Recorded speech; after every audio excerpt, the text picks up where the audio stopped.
नमस्कार मित्रांनो, माझ्या यूट्यूब चॅनलवर आपले पुन्हा एकदा हार्दिक स्वागत आहे। आज आपण सरकारी कर्मचाऱ्यांसाठी आलेल्या एक मोठ्या आणि आनंददायी बातमीवर चर्चा करणार आहोत। 8व्या वेतन आयोगानंतर कर्मचाऱ्यांसाठी आणखी एक खास भेट जाहीर झाली आहे। काय आहे ती बातमी जाणून घेण्यासाठी व्हिडिओला शेवटपर्यंत नक्की पहा। जर तुम्ही अजूनही आमचे यूट्यूब चॅनल सबस्क्राइब केले नसेल तर आत्ताच करा आणि बाजूच्या बेल आयकॉनवर क्लिक करा, जेणेकरून तुम्हाला आमच्या नवीनतम अपडेट्स वेळेवर मिळतील। नवीन वर्षाच्या सुरुवातीलाच सरकारी कर्मचाऱ्यांसाठी मोठी आनंदाची बातमी आली आहे। 7व्या वेतन आयोगाअंतर्गत महागाई भत्त्यात वाढ झाली आहे। यासोबतच कर्मचाऱ्यांना रजा प्रवास सवलत म्हणजे LTC योजनेतही मोठा बदल करण्यात आला आहे। सरकारने आता LTC योजनेत तेजस, वंदे भारत आणि हमसफर एक्सप्रेस सारख्या सुपरफास्ट गाड्या समाविष्ट केल्या आहेत। यामुळे कर्मचारी आता प्रवास अधिक सोयीस्कर आणि जलद करू शकतील। आधी केवळ राजधानी, शताब्दी आणि दुरांतो गाड्यांमध्ये प्रवासासाठी परतफेड दिली जात असे।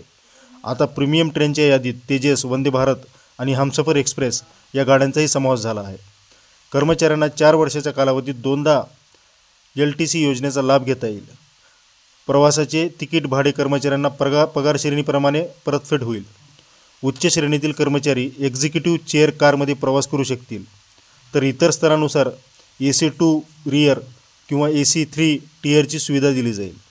सरकारच्या या निर्णयामुळे कर्मचारी आता प्रवासाचा आनंद अधिक चांगल्या प्रकारे घेऊ शकतील। योजनेत बदल आणि त्याचे फायदे याबाबत अधिक माहितीसाठी आमच्या चॅनलला सबस्क्राइब करायला विसरू नका। धन्यवाद मित्रांनो, जय महाराष्ट्र।